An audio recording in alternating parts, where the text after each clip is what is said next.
सर्वप्रथम सर्वांना श्री स्वामी समर्थ। आज 23 जानेवारी 2026 शुक्रवार दिवशी वसंत पंचमी आलेली आहे, म्हणजेच ज्ञान पंचमी म्हणून सुद्धा या दिवसाची ओळख आहे। आज तर शुक्रवार आहे, श्री पंचमी, लक्ष्मी पंचमी। बघा, बुद्धीच्या देवतेबरोबर धनाची देवता माता महालक्ष्मीची सुद्धा आज आपण सेवा करणार आहोत। महिलांनो, बुद्धीची देवता म्हणजेच माता सरस्वती आणि धनाची देवता माता महालक्ष्मी, दोन्ही देवतांची एकत्रित सेवा होणार आहे आपल्याकडून। कालच आपण गणेश जयंती आदी साजरी केली आणि आज आपण बुद्धीची देवता, धनाची देवता माता महालक्ष्मी, माता सरस्वती, दोन्ही देवतांची एकत्रित सेवा होणार आहे। या दिवशी आवर्जून मुलांसाठी आई वडिलांनी असे उपाय करावे, मुलांचा सर्वांगीण विकास होईल, बुद्धी वाढेल, मुलांच्या अभ्यासात लक्ष लागेल। जी मुलं अभ्यास करताना टाळाटाळ करतात, कंटाळा करतात, काही केल्या त्यांच्या लक्षातच राहत नाही, वेगळ्याच दिशेला भरकटत जातात, अशा वेळी आईने वसंत पंचमीच्या दिवशी जरूर उपाय करायचे आहे।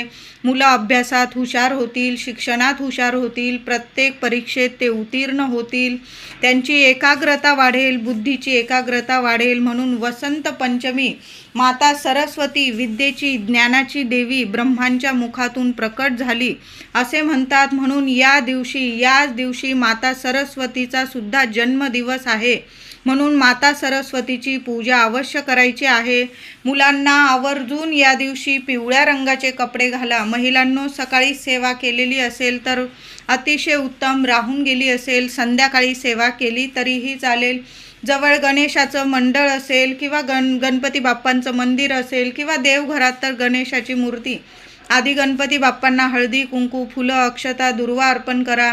मग नंतर माता सरस्वतीचं पूजन करायचं आहे। एका कोऱ्या कागदावर मुलांकडून किंवा तुम्ही सरस्वती काढायची आहे, पाटावर ठेवा किंवा देवघरात जरी ठेवला तो कागद किंवा वहीवर काढली पहिल्या पानावर तरीही चालेल। हळद कुंकू, फुलं, अक्षता वाहून पूजा करायची आहे। मुलांकडून सुद्धा पूजा करून घ्या। एक माळ माता सरस्वतीचा बीज मंत्र जपून घ्यायचा आहे मुलांकडून। त्याचबरोबर या दिवशी सकाळी किंवा संध्याकाळी, तुम्ही सकाळी सेवा केली असेल अतिशय उत्तम, संध्याकाळी केली तरीही चालेल, या दिवशी मुलांच्या जिभेवर 2 थेंब मध ठेवायचा आहे। महिलांनो, सेवा जरूर करायची आहे तर मुलांच्या जिभेवर मधाने एम हे अक्षर लिहायचं आहे। माता सरस्वतीचा बीज मंत्र आहे। माता सरस्वती ज्ञानाची, ऐश्वर्याची, बुद्धीची देवता आहे। हा मंत्र जरूर मुलांच्या जिभेवर लिहायचा आहे। मुलं लहान असो मोठी, आईने करंगळी शेजारील बोट अनामिकेने, उजव्या हाताच्या करंगळी शेजारील अनामिकेने तुम्हाला मुलांच्या जिभेवर हा मंत्र लिहायचा आहे। मधात बोट बुडवून घ्या। चांगल्या क्वालिटीचं मध घ्यायचं आहे। मधात करंगळी शेजारील, उजव्या हाताच्या करंगळी शेजारील अनामिकेने मधात बोट बुडवून मुलांच्या जिभेवर तुम्हाला एम, अगदी साधा सोप्पा पण अगदी अतिशय प्रभावी मंत्र आहे। मुलांना शिक्षण असो, नोकरी असो, प्रत्येक क्षेत्रात माता सरस्वतीचा अखंड आशीर्वाद मिळतो। माता सरस्वती कायम आपल्या लेकरांना बुद्धी देत असते, प्राप्त करून देत असते आणि प्रत्येक क्षेत्रात यशस्वी करत असते। म्हणून आज प्रत्येक आईने मधात बोट बुडवून मुलांच्या जिभेवर एम हे अक्षर जरूर लिहायचं आहे। आता बोटाने नाही लिहिता येत, मोराचा पीस तर असेलच, घेऊन या, असेल धुवून घ्या स्वच्छ थोडीशी दांडी मागची आणि मोराच्या पिसाच्या साहाय्याने, काडीने मागच्या त्याने जरी मधात बुडवून घ्या आणि मुलांच्या जिभेवर अलगद लागणार नाही, मुलांच्या जिभेला असं अलगद एम हा शब्द लिहायचा आहे, हे अक्षर लिहायचं आहे। आता मुलं जवळ बसत नाही तर काय करायचं आहे, आईने स्वच्छ हात धुवून घ्यायचं आहे। पेलाभर, जेवढं मुलं पाणी पितील तेवढं लहानसा पेलाभर पाणी घ्यायचं आहे आणि उजव्या हाताच्या करंगळी शेजारील अनामिकेने तुम्हाला पाण्यावर एम हा 11 वेळा, 21 वेळा किंवा जास्तीत जास्त वेळा पाण्यावर गिरवून घ्यायचा आहे। तो मंत्र, माता सरस्वतीचा बीज मंत्र एम हा पाण्यावर गिरवून घ्यायचा आहे। जसं आपण लिहित आहोत तशा पद्धतीने लिहित जायचं, पाण्यावर लिहित जायचं। ते अभिमंत्रित पाणी माता सरस्वतीचा आशीर्वाद आहे। तुम्ही देवघरासमोर सेवा करा, ही तुपाचा दिवा लावा, अगरबत्ती लावा आणि मग पाण्यावर तुम्ही एम हे अक्षर गिरवून घ्यायचं आहे आणि ते अभिमंत्रित पाणी मुलांना प्यायला द्यायचं आहे. खूप चांगला प्रभाव तुमच्या मुलांच्या आयुष्यात पडेल. मुलं तेजस्वी होतील, बुद्धिवान होतील, मुलांना प्रत्येक क्षेत्रात यश मिळायला लागेल, मुलांची बुद्धी तेजस्वी होईल. बघा, काही मुलांचं खरंच अभ्यासात लक्ष लागत नाही, तर अशा मुलांसाठी आणि सगळ्याच मुलांसाठी आईने जरूर हा उपाय करायचा आहे. त्याचबरोबर आज तांदळाचा सुद्धा एक छान असा उपाय करायचा आहे. महिलांनो, चांगली तामण घ्या किंवा चांगलं ताट घ्यायचं आहे, स्वच्छ कोरडं पुसून घ्यायचं आहे. ताटात थोडेसे तांदूळ पसरवून घ्यायचे आहे, अखंड तांदूळ घ्यायचे आहे, तुकडा वगैरे घेऊ नका. मुलांना छान असं बसवायचं आहे, पाटावर ते ताट ठेवा. मुलांच्या हातून त्या तांदळावर तांदूळ नीट पसरवून घ्या. मुलांच्या हातून एम हा बीज मंत्र माता सरस्वतीचा त्या तांदळावर काढून घ्यायचा आहे. पहिल्यांदा तुम्ही श्री गणेशाय नमः, पहिल्यांदा गणपती बाप्पांचं नाव लिहायला सांगा मुलांना. जसं लिहितील तसं बाप्पाला तोडकी मोडकी सेवासुद्धा आपल्या लेकरांकडून खूप प्रिय आहे. गणपती बाप्पांचं नाव लिहून घ्या. त्यानंतर माता सरस्वतीचा एम हे बीज मंत्र लिहून घ्यायचा आहे. त्याचबरोबर ओम श्री माता, आज शुक्रवारसुद्धा आहे, माता लक्ष्मीचा सुद्धा बीज मंत्र त्या ताटावर लिहून घ्यायचा आहे. ते तांदूळ नीट सांभाळून ठेवायचं आहे. त्याचबरोबर श्री स्वामी समर्थ गिरवत असतील तर श्री स्वामी समर्थसुद्धा लिहायला लावा त्या तांदळावर. त्याचबरोबर तुमची कुलदेवतेचा मंत्र लिहायला सांगितला तुम्हाला. जसं करतील मुलं तसं, पण ती सेवा मुलांकडून जरूर करून घ्या. त्या तांदळाची संध्याकाळी खीर बनवायची आहे.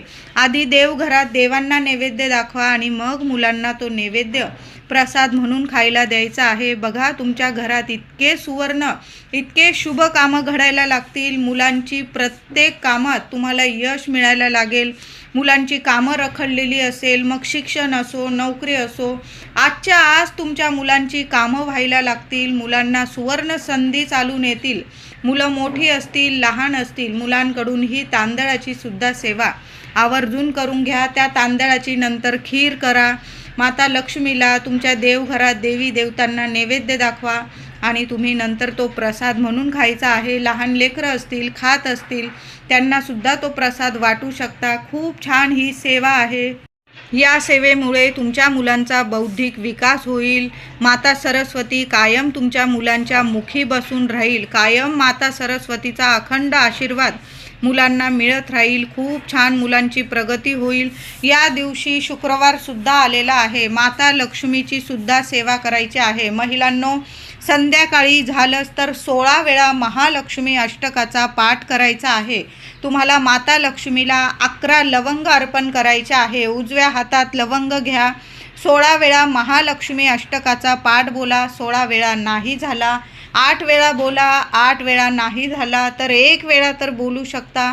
महालक्ष्मीचा अष्टकाचा पाठ बोलायचा आहे आणि त्या लवंग माता लक्ष्मीच्या चरणी अर्पण करा. नंतर दुसऱ्या दिवशी किंवा संध्याकाळी रात्री झोपण्याच्या आधी त्या लाल कपड्यात बांधून त्यावर रुपयाचं नाणं ठेवा आणि तुमच्या तिजोरीत ठेवा, पर्समध्ये ठेवा. वर्षभर काय, आयुष्यभर तुम्हाला पैशांची कमी कधी भासणार नाही. सुंदर सेवा आहे. माता लक्ष्मीची ही सेवा आवर्जून करा. लवंग आज अर्पण करा. माता लक्ष्मीला कुंकुमार्चन करायचं आहे. 11 वेळा करा, 21 वेळा करा. ओम श्रीम नमः, ओम श्रीम नमः मंत्र जपा. माता लक्ष्मीला कुंकुमार्चन करा. दुसऱ्या दिवशी ते कुंकू नीट एका डबीत सांभाळून ठेवा. जेव्हा कामाला बाहेर पडाल, आंघोळीनंतर कपाळी लावायचं आहे. प्रत्येक कामात तुम्ही यशस्वी व्हाल. आज मुलांवरून आईने एक वस्तू वाळून टाकायची आहे. महिलांनो, काय करायचं आहे?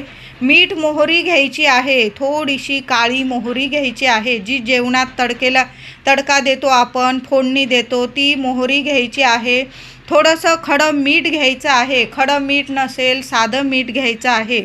उजव्या हातात घ्यायचं आहे. संध्याकाळी ही सेवा करायची आहे. अगदी रात्रीचे 9-10 वाजले ना चालेल, 10-11 वाजले चालेल. मुलांवरून मीठ मोहरी ओवाळून टाकायची आहे. मुलांना पूर्व पश्चिम उभं करायचं. मुलांच्या डोक्यापासून पायापर्यंत 3 मीठ मोहरी नीट 7 वेळा ओवाळून घ्यायची आहे आणि बेसिनमध्ये टाकून द्यायची आहे. हातपाय धुवून घ्यायचे आहे. मुलांना कशीही लागलेली नजरबाधा असेल, त्यांच्या प्रगतीत अडथळे येत असतील, आज मुलांवरून आईने मीठ मोहरी जरूर ओवाळून टाका. वस्तू घरातच आहे. मुलांची नजरबाधा जर उतरवायची असेल, आज वसंत पंचमीचा दिवस. महिलांनो, मीठ मोहरी मुलांवरून जरूर ओवाळून टाकायची आहे. तुम्हाला क्षणात चांगले रिझल्ट दिसायला लागतील. मुलं हसती खेळती राहतील, निरोगी राहतील आणि मुलांची प्रगती व्हायला सुरुवात होईल. काही वेळा मुलं प्रगती करायला लागले की मुलांना कुणाची काही वेळा तर आईवडिलांची सुद्धा नजरबाधा होऊन जाते. आपल्याला कळत नाही. आपली मुलं चांगली दिसायला लागली की आपण बघतो त्यांच्याकडं, घरातल्या घरात आपलीसुद्धा नजरबाधा होऊन जाते. मग अशा शुभ तिथींना किंवा बुधवार रविवार मुलांची नजरबाधा जरूर उतरवून टाकावी. लगेच मुलं हसती खेळती राहतात, आरोग्यदायी राहतात. बघा, काही वेळा मुलांचं डोकं जड होतं, डोळे जड होतात, मुलांना उत्साह उरत नाही खेळायला किंवा अभ्यासात मुलांचं लक्ष लागत नाही. अशा वेळी समजून जावं की मुलांना नजरबाधा झालेली आहे. तर अशा वेळी आईने लगेच मीठ मोहरी घ्यावी आणि मुलांवरून 7 वेळा नक्की उतरवून टाकावी. घरातच अगदी बेसिनमध्ये हात धुवून टाका. लगेच मुलांची नजरबाधा लगेच उतरून जाते. उपाय जरूर करा महिलांनो. आज संध्याकाळी आईने मुख्य दाराशी एक दिवा लावायचा आहे. मुलांसाठी एक दिवा आईने जरूर लावा. तसं पण आपण रोजच मुख्य दाराशी दिवा लावतो, पण आज वसंत पंचमीचा दिवस आहे, शुक्रवार आहे. माता लक्ष्मीची सेवा आज आपण करणार आहोत, माता सरस्वतीची सेवा करणार आहोत. तर मुख्य दाराशी जो दिवा लावता स्वच्छ धुवून घ्या, पुसून घ्या आणि तेलाचा दिवा लावायचा आहे. तुम्ही तुपाचा पण लावू शकता. फक्त त्या दिव्यात तुम्हाला 2 लवंग टाकायच्या आहे. यामुळे माता लक्ष्मी तर प्रसन्न होईल, पण कधीच तुमच्या उंबरठ्याला आणि तुमच्या लेकरा बाळांना कुणाची नजरबाधा लागणार नाही. लवंगा इतक्या प्रभावी ठरतात की आपल्या घरात माता लक्ष्मीला तर खेचून आणतातच, आकर्षित करतातच, पण त्याबरोबर घराला आणि मुलांना लागलेली नजरबाधासुद्धा क्षणात नष्ट करतात. त्या दिव्यामध्ये 1 कापराचा तुकडा टाका, 2 लवंग टाका. दिव्याखाली आसन द्या. आसनाशिवाय दिवा ठेवू नका. दिव्याखाली आसन द्या आणि थोडा वेळ का होईना चालेल असा एक दिवा मुख्य दाराशी आईने जरूर लावायचा आहे. त्याचबरोबर घरात सुद्धा कापूर जाळायचा आहे. आता कापूर जाळताना असाच जाळू नका. गाईचं तूप घ्यायचं आहे थोडंसं वाटीत, त्यात 2 कापराच्या वड्या भिजवून घ्यायच्या आहे. 5 मिनटं त्या तुपामध्ये त्या कापराच्या वड्या ठेवून द्यायच्या आहे आणि ज्यावर तुम्ही कापूर जाळता ते भांडं घ्यायचं, त्यावर थोडेसे अख्खे तांदूळ ठेवा. त्यावर त्या कापराच्या वड्या जाळायच्या आहे. त्यावर 5 लवंग, 2 लवंग जाळा. आधी तो धूप माता लक्ष्मीला देवघरात देवांना दाखवायचा आहे. ओवाळून घ्या त्या धुपाने आणि नंतर संपूर्ण घरात तो धूप पसरवायचा आहे. तुम्हाला घरातली कशीही नकारात्मकता असू द्या, क्षणात नष्ट होईल आणि वास्तू तुमची प्रसन्न होईल, देवी देवता प्रसन्न होईल. घरात कुणालाच म्हणजे काही इडापिडा राहणार नाही, अशी ही सेवा आहे. आवर्जून आज तुपात भिजवून कापूर जाळायचा आहे. नकारात्मकता नावाला सुद्धा उरणार नाही. वास्तूत सकारात्मकता येईल आणि तुमची वास्तू नेहमी प्रसन्न राहील. व्हिडिओ आवडला असेल तुम्हाला तर लाईक करा, शेअर करा, चॅनलला नक्की सबस्क्राईब करा. धन्यवाद.